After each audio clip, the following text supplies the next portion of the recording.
get into this one.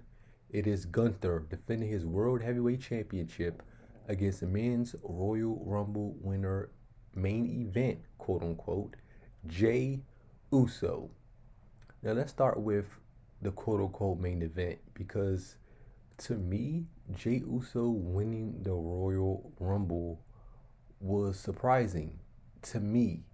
I know there's people out there that's going to be like, oh, I already knew Jey Uso was going to win. Sure, you did. Sure, you did. Because me, my pick for winning the Royal Rumble was John Cena, honestly, right?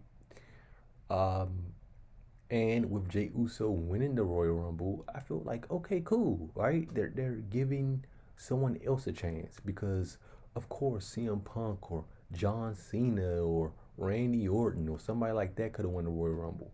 But how many times had they won the Royal Rumble? Well, kind of excluding CM Punk, right? And CM Punk was a close second for me because with him, the talk about him main event WrestleMania, it's like, okay, it's right there. Let him win the Royal Rumble for the first time. Go on WrestleMania, get his main event, right? Jey Uso wins it. And like I said, I'm like, cool, right? They're giving someone different a chance. And I thought it was going to be a shoe in for him to main event, right? Because his name is Main Event, Jey Uso, right? But I'm guessing WWE was paying attention, and a lot of people were complaining that they didn't like that Jey Uso won the Royal Rumble, so they took that spot from him, right? And I don't know. At the time I see why because WWE themselves hasn't been really promoting this match as exciting as they should have going into it. It was, and to me, I blame it on how long of a build, this WrestleMania was, right? WrestleMania usually takes place early April, first week of April. This year it's taking place at the end of April on Easter, and there was no pay-per-view in between. So you just had a month and a half of like, them having to squeeze certain stuff in and not really squeeze certain stuff in, but drag it out to a point where people care. And that's when a lot of these builds has been really soggy because they had to just kind of stretch it out and it watered down a lot of these feuds. This one in particular, because it was like promo, Gunther beats Jey Uso down, promo, Gunther chokes him out.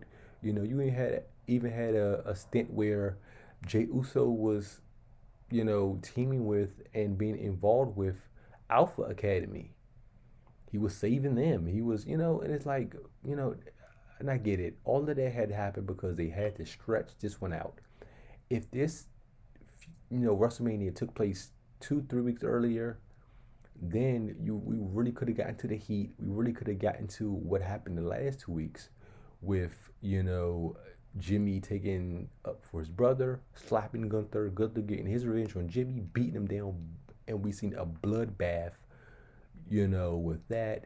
Jey Uso coming out and saying, you know what? And pretty much not necessarily saying it, but basically, taking some of the yeet stuff away and really getting more serious after seeing his brother, after being, handcuffed to the ropes and seeing his brother get brutally beaten by Gunther.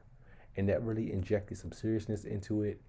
And honestly, I can't wait to see Jey Uso with the full black Air Forces, crash out attire, going ham.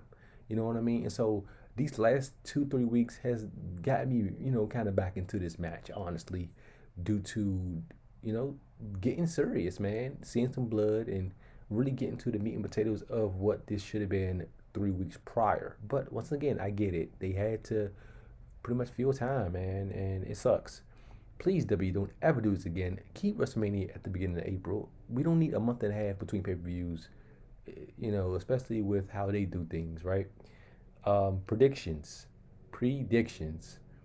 Um, hmm. Jey Uso is winning. You know what I mean? Like, how many times did Jey Uso is going to lose to Gunther? If Jey Uso loses to Gunther, it's like he's pretty much buried. I mean, he lost to him, what, 3 times already? For him to lose to him a 4th time, it's like, What are you doing? And I see other predictions out there saying, "Oh, Jey Uso is turning heel." I don't know. You know why? Why would you turn Jey Uso heel? He's one of your top baby faces. He's a guy that you're putting him in the main event scene. He's about to be world heavyweight champion. Why would you turn him heel now? Doesn't make sense. Jey Uso, the story's been laid out. The Rocky movie, the Rocky storyline. Jey Uso has lost, and now it's his comeuppance. This time it's different. He's serious. He's not playing around. He's got over his hiccups. I haven't.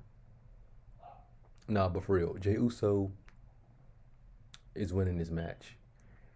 And yeah, cool to see, man. Honestly, um, since the beginning, since 2020, the last 5 years, Jey Uso has been evolving and really coming to his own. So, in WWE, like I said before, they need to make new stars. Jey Uso becoming one of the up and comers, new stars in WWE, rightfully so. Now, let's get into the star ratings. Excitement going into this match. Honestly, like I said before, wasn't too excited going into it. These last couple weeks has brought me back into it. Am I super excited for it? No. I would say I'm a 3. I'm 3 stars. I'm dead center with it. Gunther going to have the heavy chops, heavy, blows. Jey Uso is going to be, a sight to see how he fights back, and to get over that heel, get over the hump that is Gunther, and to see the sequences they create in this match. Let's see the pomp and circumstance they create in this match. The quality of the match, it really depends where they go on with this match. If it goes on later in the show, they're up against the main event. And that's pretty much it. Honestly, the only other match that has more story in it than this is like the Naomi J Cargill match. And that's part of the. I mean, there's people sour in that match too, but this whole first night card, is almost like the pre-show to the second night. But like I said, if you put this on earlier and you get it out the way and get that pop for Jey Uso winning, it could do this match better than going on later and having people sit through a lot of matches they don't care about more than this match, and then get into this match trying to bring the crowd back into it. Quality of match, man. I'm gonna give it a 3 just because Jey Uso have to add more range into his moveset, yes, but this isn't a match that he has to do a lot, right? The story is setting itself up. Him overcoming him, getting over the hump. Gunther should pretty much stay on top of him the majority of this match. All Jey Uso has to do is come back, make a comeback, right? Or 2, right? Let's say the first comeback, he's getting back, he's coming back, and Gunther cuts him off. Boom. Gunther. Jey Uso finally makes the actual comeback, and then boom, you end the match, right? So Jey Uso doesn't have to really do much. We all know he doesn't have a lot in his repertoire, right? He borrows a lot from like Roman Reigns and other people in his family. It will be actually exciting to see if he does do a new move, right?